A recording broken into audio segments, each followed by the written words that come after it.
Hello students, I am Harika from the Department of Commerce, CHST St. Teresa's College, Eluru.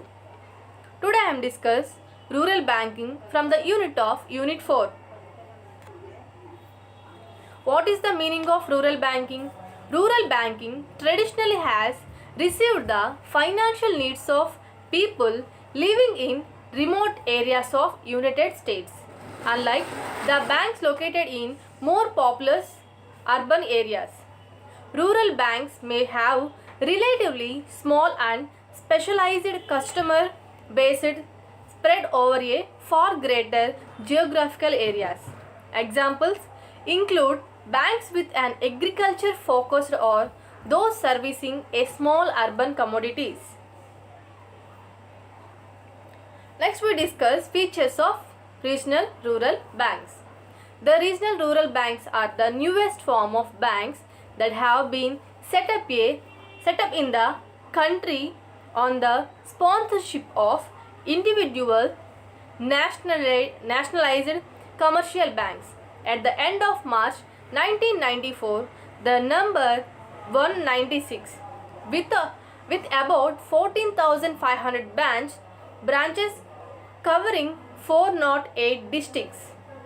These banks have been set up with the express objective of developing rural economy by providing credit and other facilities for agriculture and other productive activity of all kinds in rural areas. The main emphasis is sponsored to be on the provision of such facilities to small and marginal farmers, agriculture laborers, rural artisans and other small entrepreneurs working in rural areas.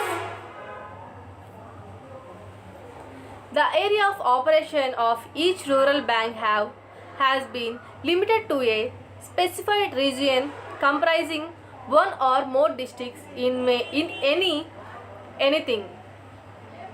The lending rates of these banks cannot be higher than the prevailing leading rates of cooperative credit societies in any particular state, and the salary structure of employees of these banks has been fixed in consonance with the salary structure of employees of the state government and local authorities of comparable level and status in the bank's areas of operation. Cooperative bank. Meaning of cooperative bank. Cooperative bank is an institution established on the cooperative basis and leading in ordinary banking business. Like other banks, the cooperative banks are founded by collecting funds through shares, accepting deposits and grant loans. And here it is the structure of cooperative banking. Cooperative credit institutions divided into two parts. First one is agriculture credit institutions. Next one is non-agricultural credit institutions. Agriculture credit institution divided into two parts. First one is short-term credit institutions and long-term credit institutions.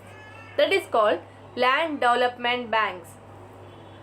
Short-term credit institutions divided into three parts. First one is state cooperative.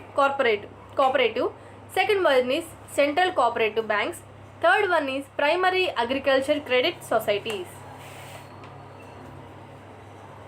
The cooperative bank structure in India is divided into short-term structure and long-term structure. Short-term structure has three levels. First one is a state cooperative bank works at the apex level, that is works at the state level.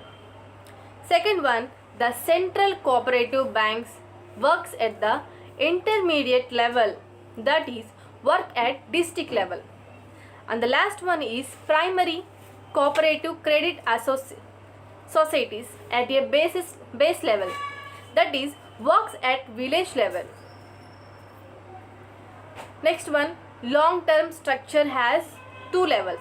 First one is state cooperative agriculture and rural development banks. at the apex level. Next one is primary cooperative agriculture and rural development banks at the district level or block level. Next we discuss types of cooperative banks in India. The primary cooperative credit society is association of borrowing and non-borrowing residing in a particular locality. The funds of the society are derived from the share capital and deposits of members and loans from central cooperative banks. Borrowing constitutes the most important elements of the working capital.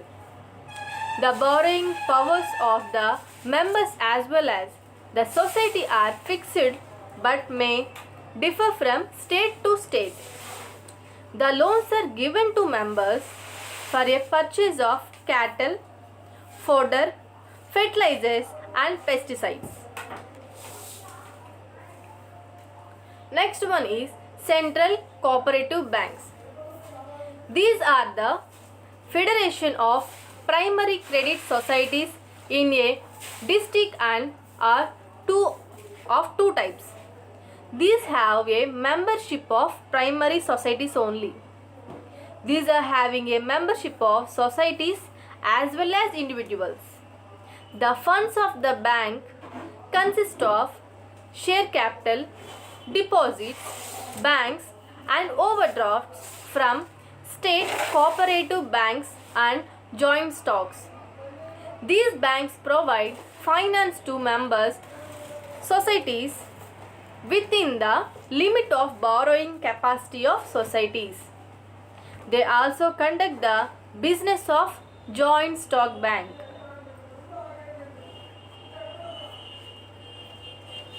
Next one is state cooperative banks.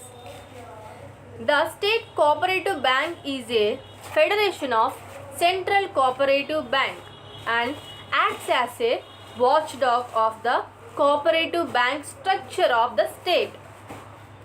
It produces funds from share capital, deposits, loans and overdrafts from the Reserve Bank of India. The state cooperative bank lead money to central cooperative banks and primary societies and not direct to the farmers. Next one is land development banks. Land development banks. These are the organized in three types, mainly state, central and primary level with the objective to meet the long-term credit requirement of the farmer for developmental purpose. National Bank for Agriculture and Rural Development, that is NABARD, surveys land development banks. The sources of funds for these banks are the debentures subscribed by both central and state governments, as these banks do not accept deposits from general public. Next one is urban cooperative banks. It refers to primary cooperative banks located in urban and semi-urban areas. Earlier, the scope of these banks were restricted, which now has been considerably widened. They provide funds and services to small borrowers and small business.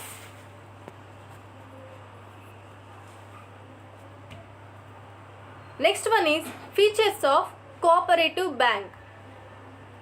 First one is voluntary membership. This is the first cardinal principle of cooperation. The person who has a common interest and is prepared to be able by the rule of society has the right to join the society as and when he wished to do so, continue in it as long as he likes, and leave it at his will. On leaving the society, shares are not transferable to that person, to other person. Although they are automatically transmitted to heirs on the death of the member. Next one is open membership. Apart from being voluntary in nature, the membership of cooperative organization is open to all respective of race, color, creed, caste or sex. Within that particular group, no distinction can be made on the basis of race, color, creed, caste or sex. For example, a housing society of teachers of a particular school or a society may be formed and non-teachers may be denied membership in it. Also, unlike the practice of company, organization and the subscription list of the society is not closed after a fixed period. The right of membership, however, is not absolute. This can be denied if it is likely to be prejudicial to the interest or existence of the society. The cooperative society's managing committee may also expel any member for similar reasons, and his will not be considered a batch of the principles of open membership. Finances. The finances of a cooperative society are constituted by members through the purchase of shares.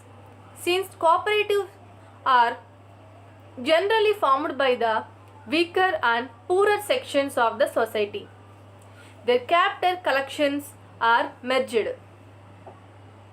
Also, there is limit to maximum shares that a member can buy in a cooperative society. The government also lend financial support in the form of loans from the state and central cooperative banks.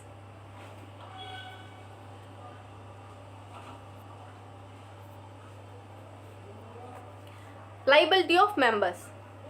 Like company organization, a cooperative society may be organized on the basis of either limited or unlimited liabilities. The limited liability societies, of course, are more popular.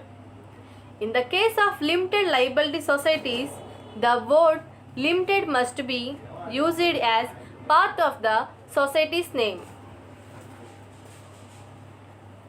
Next one is democratic control. Cooperation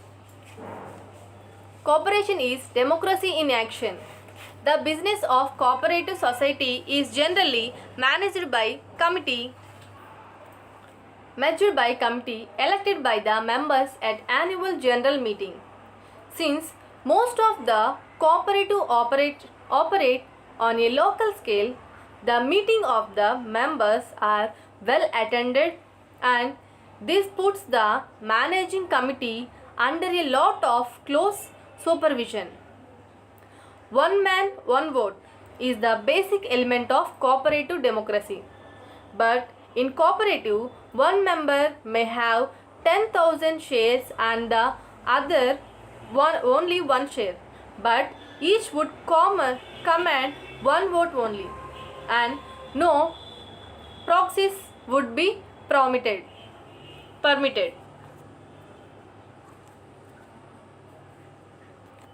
It is man that counts and not the money.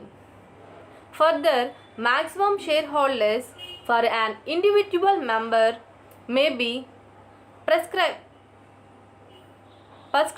so that none may be able to exercise undue influence by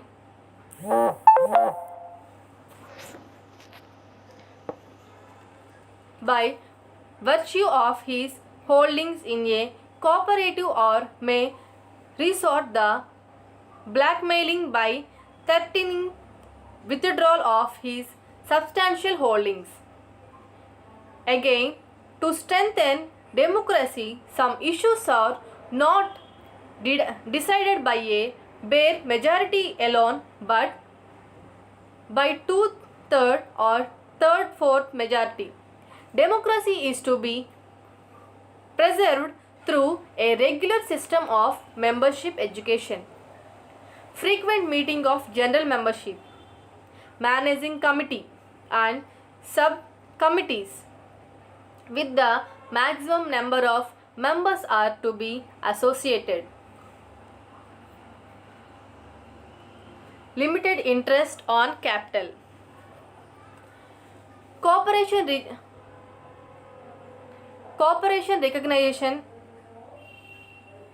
recognizes the capital is useful and necessary for running the business, but it should be regulated to the level of servant, not a master. Corporation uses the immense power of capital to carry on the working of the society in the interest of its members and community in general and for these services. The capital entitled to a limited return known as dividend in India. In cooperative laws, a ceiling has been put to the rate of dividend which could be declared out of profits for the use of capital, and it generally never exceeds 10%. Many foreign cooperative movements do not believe in paying anything for the use of capital. Next one is distribution of surplus. Unlike profit-oriented enterprises, the surplus, that is, profit after limited interest, has been paid on capital. Surplus means profit after limited interest has been paid on capital of a cooperative society is not distributed on the members or in the ratio of their capital contribution or in an agreed ratio. Under the provision of the law, at least 20% of the profit must be transferred to the general reserves. Likewise, a certain percentage may also be utilized for the general welfare of the local community. Next one is service motive. A cooperative society is formed with the basis of objective of providing useful services, to be credit, consumption of goods or input services to its members and society.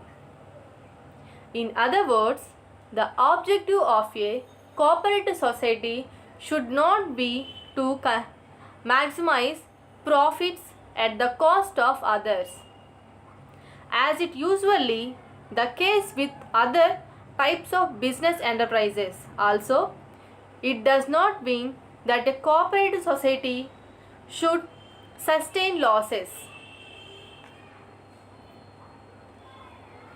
Next one is weaknesses of cooperative banks. The vital link in cooperative credit system, namely the primary agriculture cooperative societies, themselves remaining very weak. They are too small in size to become economical and viable. Besides, too many of them are dormant, existing only on paper. With the expanding credit needs of the rural sector, the commercial banks have come in actually to meet the credit requirements of this sector. and this has aggregative aggravated the difficulties in cooperative banks. The theory that cooperative banks would be bounded beyond up by the competition from other financial institutions that does not appear to have worked. Cooperative banks are not doing well in all the states. Only a few accounts for a major part of their business. For example, 75% of total deposits mobilized by state. Cooperative banks was formed only 7 states in 1987: Andhra Pradesh, Gujarat, Karnataka, Madhya Pradesh, Maharashtra, Tamil Nadu and Uttar Pradesh.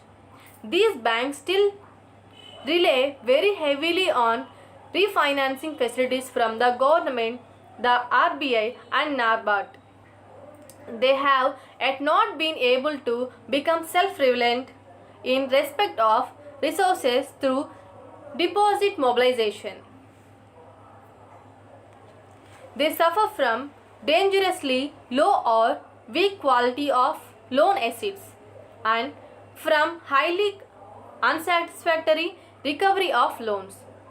They suffer from infrastructural weakness and structural flames.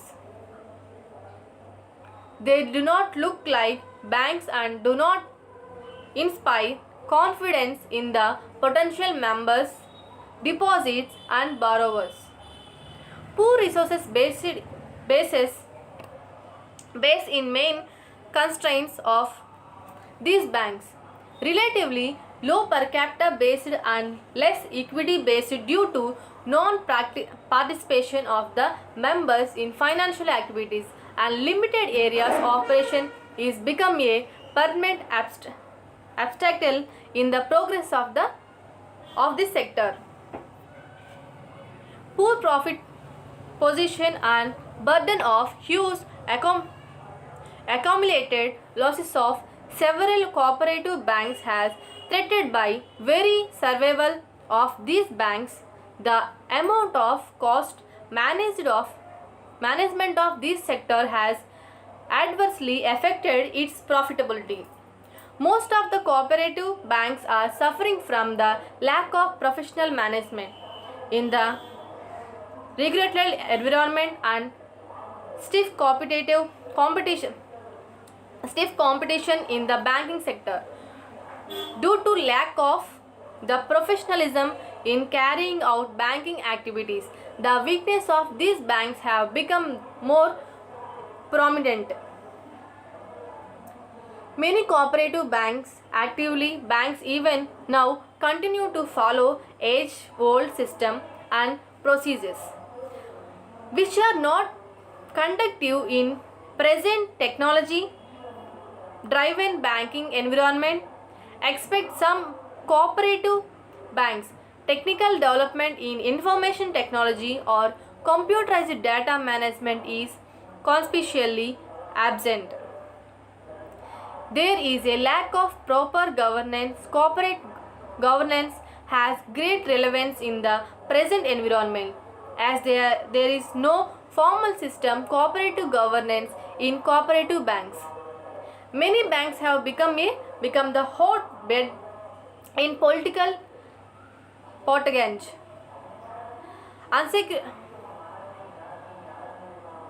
unscrupulous financial practice and gross mismanagement. Another problem arises without the duality of control over them. That is, these banks are organized under the dual control of RBI and as well as respective state government. Apart from the intervention of the apex bodies, the government is also founded to exercise control various ways on these banks. Government intervention in the management, administration and the business operations of cooperative banks has made the institution lost in his own district's character. They suffer from too much facilitization and politicalism. Undue governmental intervention have prevented them from developing steadily as self-reliant and resilient credit system. Most of them are headed by politicians. They unduly depend on government capital rather than members of capital.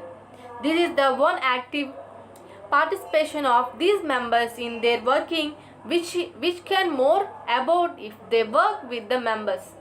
Money rather than government largeness. Thank you. Thank you students. If you have any doubt, please contact me. I will clarify all your doubts.